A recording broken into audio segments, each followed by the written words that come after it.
All right, Andy. Hello, William. How are you? I'm very well, thanks. Yourself? Mm. Yeah, that's the way. All right. Well, whenever you're ready, you can take us away. Okay.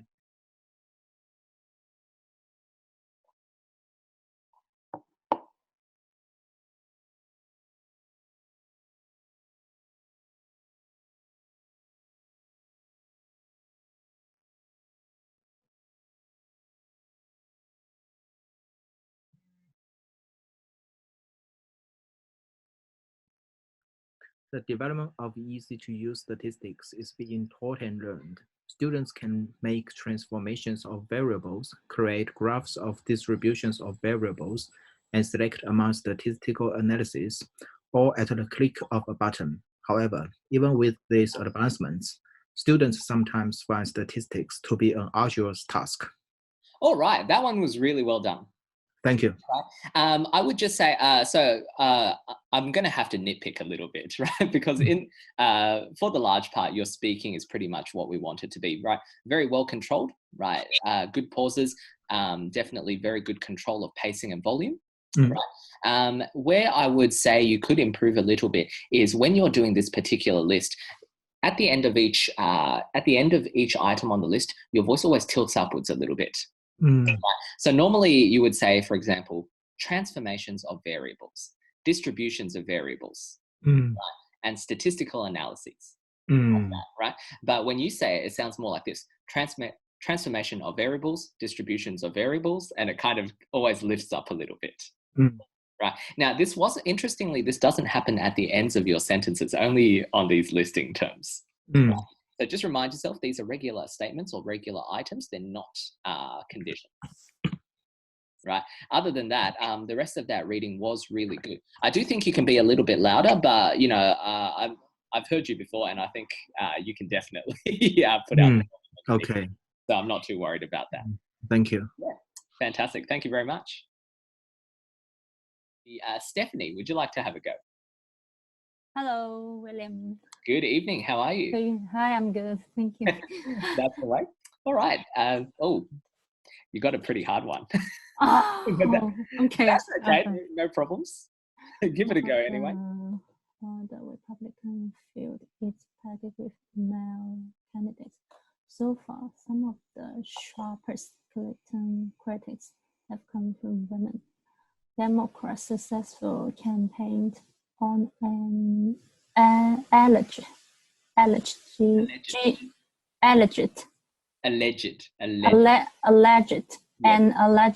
Yeah, the E here is the strong dominant vowel. Yeah.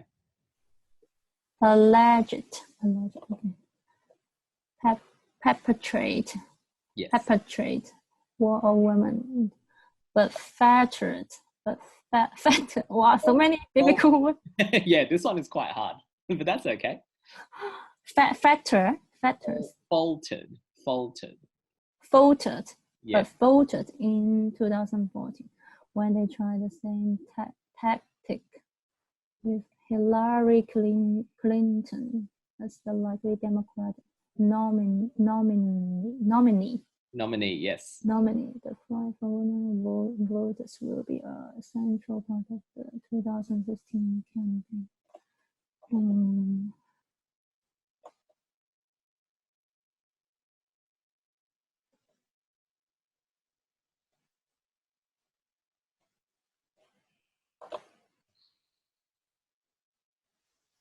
Okay. Take a deep breath. No need to rush. Right, go at a okay. Try to feel comfortable when you're reading.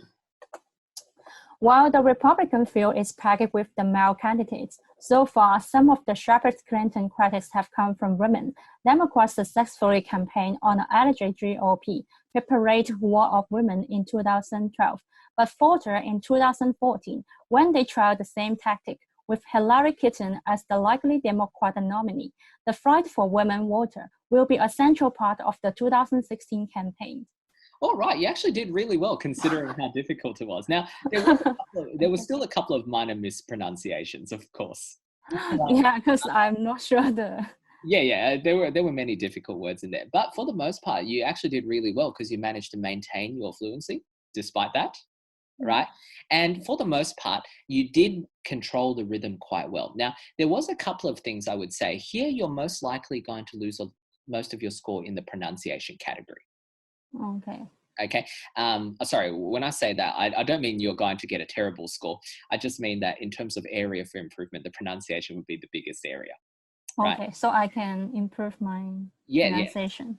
Absolutely. Every time you make a mistake, it's yeah. always... But the problem is that sometimes I don't know the pronunciation of the word, so right. I know. However, interestingly, I wasn't actually going to point out the pronunciation of words.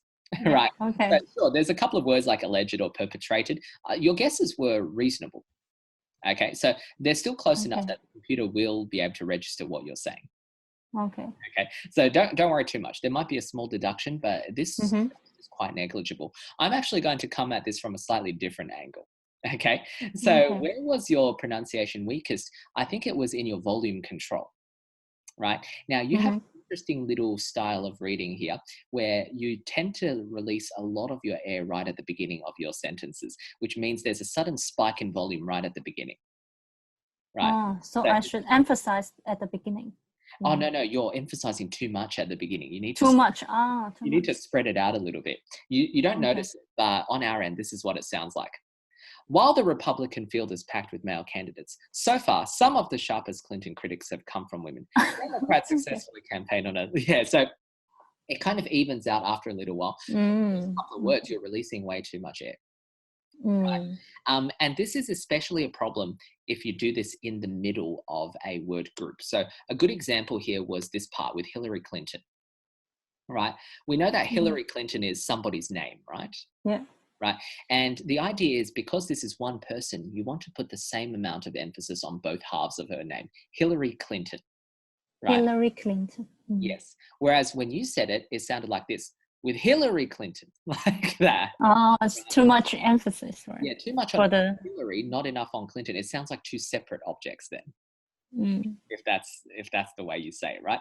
So this is where you want to make sure, right, you're balancing it out so that the start and the end of your sentences have the same amount of power, right? Oh, okay. It might seem like I'm making a big deal out of this, but one of the things you'll find out if you do the PTE test for a while is that the microphones and computer systems that they have are very, very sensitive to volume, right? So when the volume goes off, your score can easily bounce up and down by as much as 30 or 40 points.